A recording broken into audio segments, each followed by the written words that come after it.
Happy to be here. My name is Sydney Sweeney. You might have seen me in Anyone But You or Euphoria. You definitely did not see me in Madam Web. Well, how about that, folks? Moi making a cameo appearance during Sydney Sweeney's SNL legendary monologue. You know, I told her agent she should appear in a horror movie. I didn't think it would be Madame Web, but I guess I was wrong. Anyway, today's video is going to be a rather special one. I'm still doing more investigating into Sweet Baby Stinc, but take this one on the chin for now. And speaking of which, it's time to dive back in. Yes, hallelujah, it's the video show. And now, the man the BBC calls... Jason King on Kung Fu Hot Dog. So last night, I was watching the latest video from Mr. Colt Eastwood. Now, this guy does get mocked online every now and then, but I consider Colt a very nice online friend. I'm subscribed to his channel. I'm a member holder as well. That came out the wrong way. You know what I mean? I pay a membership towards Colt each month because he does a great live stream. But every now and then, his predictions, his takes on video gaming doesn't always land on the mark. But funny enough, he was doing a video, or he'd made a video regarding the new Assassin's Creed game, codename Red. And I was a bit curious when he was reading the description from an official website who the main characters were going to be. Now, at this point, I was like, yeah, I'm just wondering if one of the characters is going to be like of African or black origin.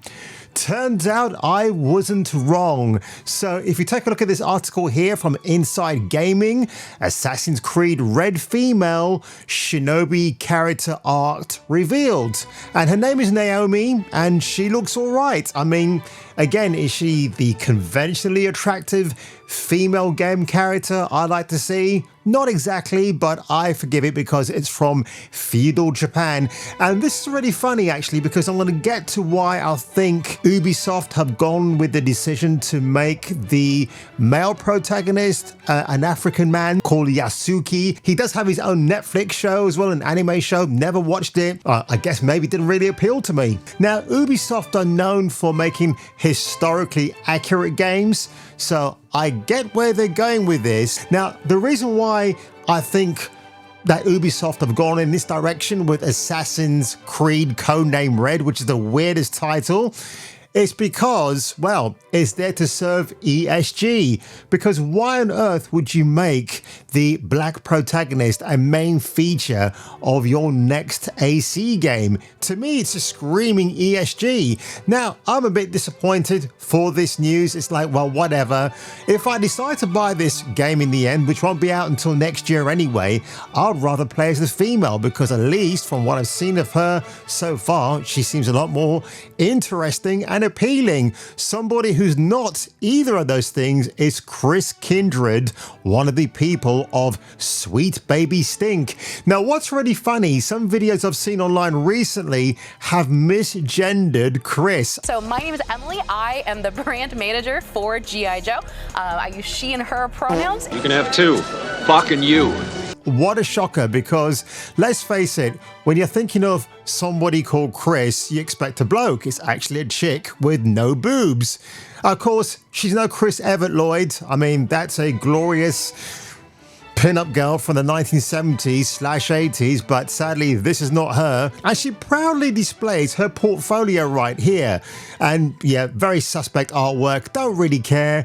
But of course now, if you go to her Instagram page, she's got an online magazine called Fia or Fire.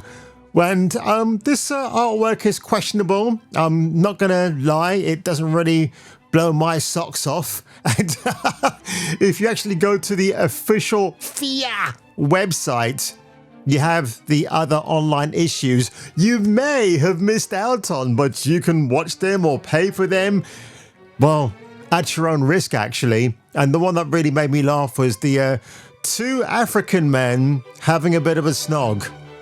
Let that image sink in.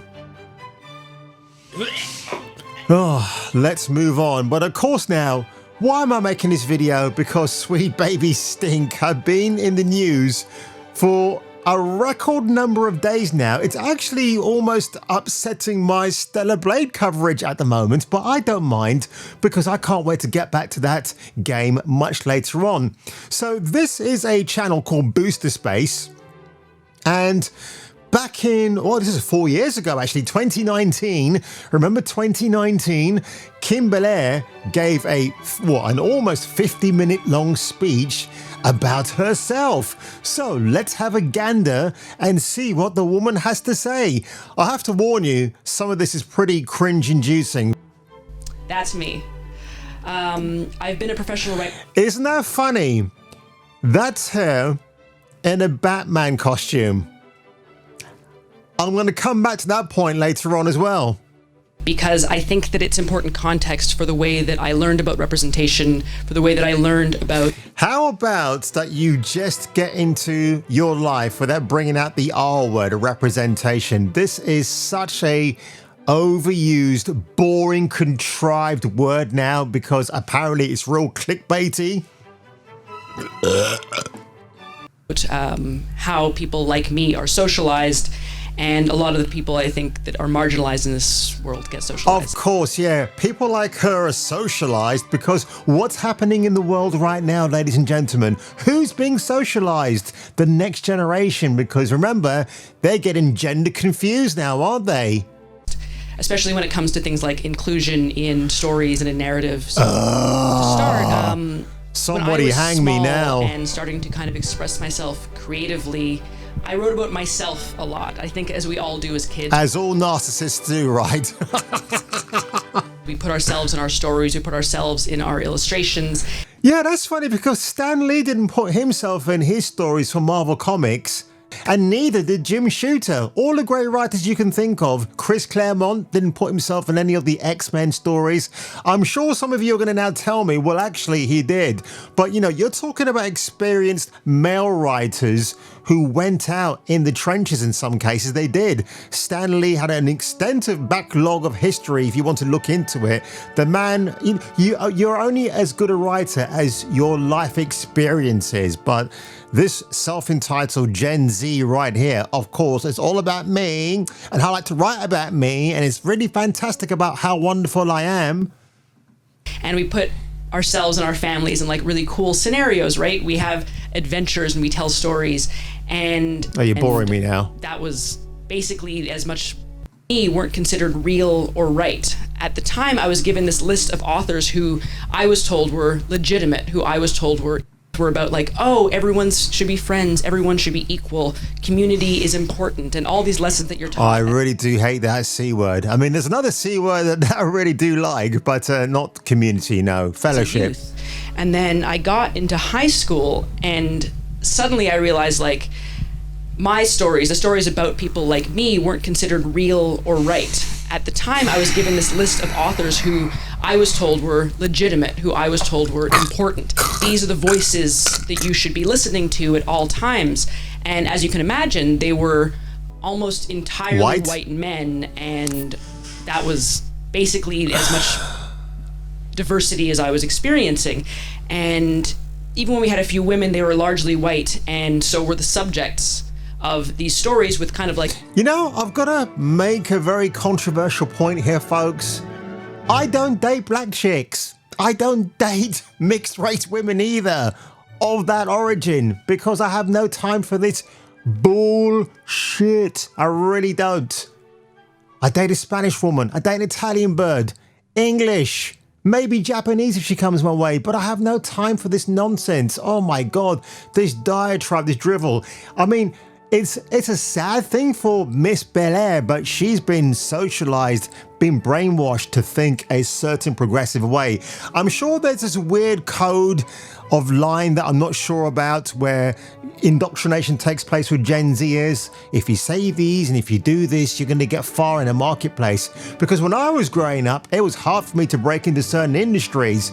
But I never stood back and thought, well, you know what? It's just damn racist. I'm sure my lack of talent in certain areas held me back or stopped me from getting through that front door. So I can kind of accept that. I've got a friend of color, a very good mate of mine, who's been a sound engineer, and he got his way into a really good company afterwards. And do you think it was his color that held him back? No, he actually had talent.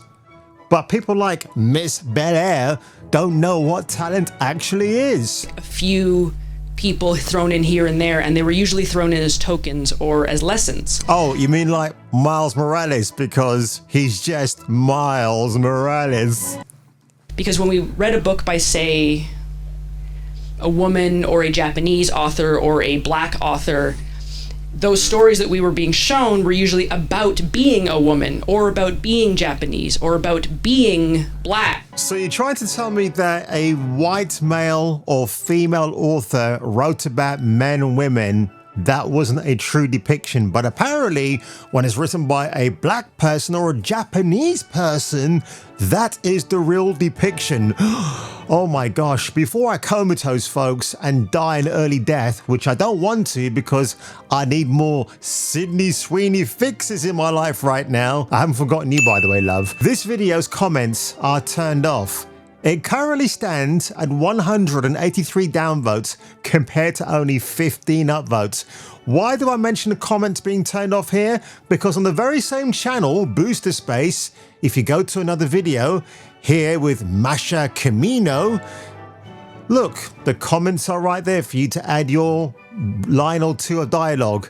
Isn't that strange? Isn't that funny? Let's protect the marginalized writer who's being victimized, playing the victim as usual. What an absolute shocker. But another video popped up here of Miss Belair. It's called Inclusion FX. Episode 5. Let's have a quick listen. It's pulling me back, right? There's always copywriting. There's always little bits of story that you can tell even about a brand. And so I kind of took it into... Yep, she's a full-time cat lady. If you see the pussy in the background. Come on. Brand voices. First got in as a community developer. One of my best friends and I, a narrative designer.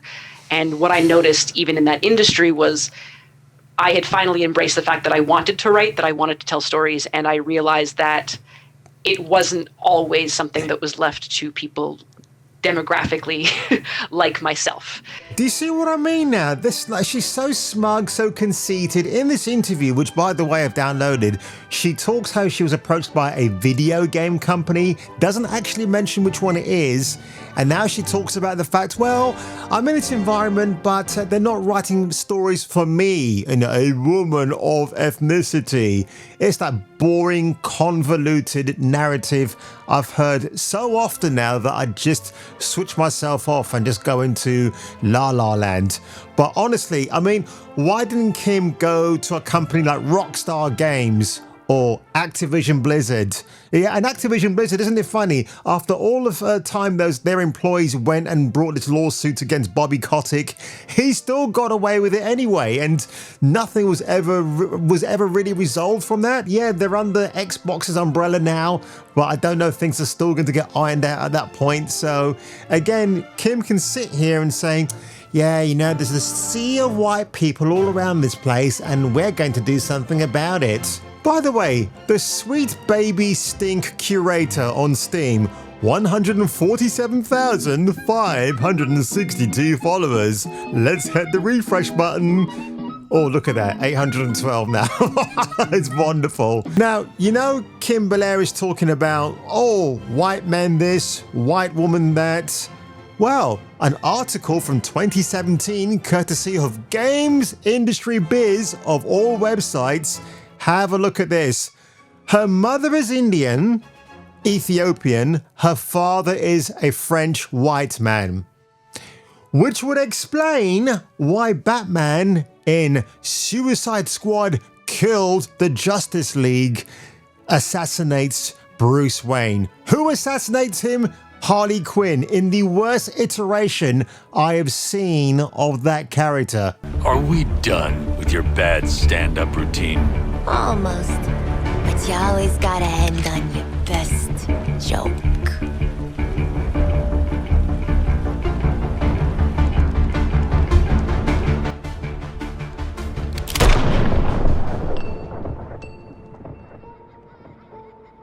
Are you crazy? Are you out of your mind?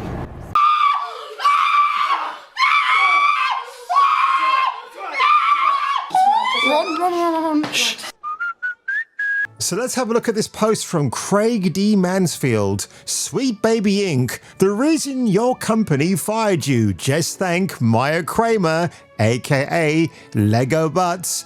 And this article goes into DEI and why there were layoffs going around the companies. Developers who benefited from those initiatives often lost their jobs. So DEI, or DIE as I like to call it, is going to be the death knell for other companies who embrace that absolute nonsense. Felix at home, what does she put here? The N-word is a term just like a white girl. This from a person who calls themselves him, her, him, they. Who gives a shit? Who gives an absolute tossing shit? Oh, so on that one, ladies and gentlemen, what a mouthful that was. And that's what she said last night. If you enjoyed this video today, make sure you hit the like button below, smash that like button, hit the subscribe button, and if I were you, and if you were me, you might want to come back for the next video. Meow, meow, meow, meow, meow, meow, meow. And so for all this awesome, neat, wonderful stuff, you know you don't thank the Lord, you thank the whites. Thank the whites, thank the whites.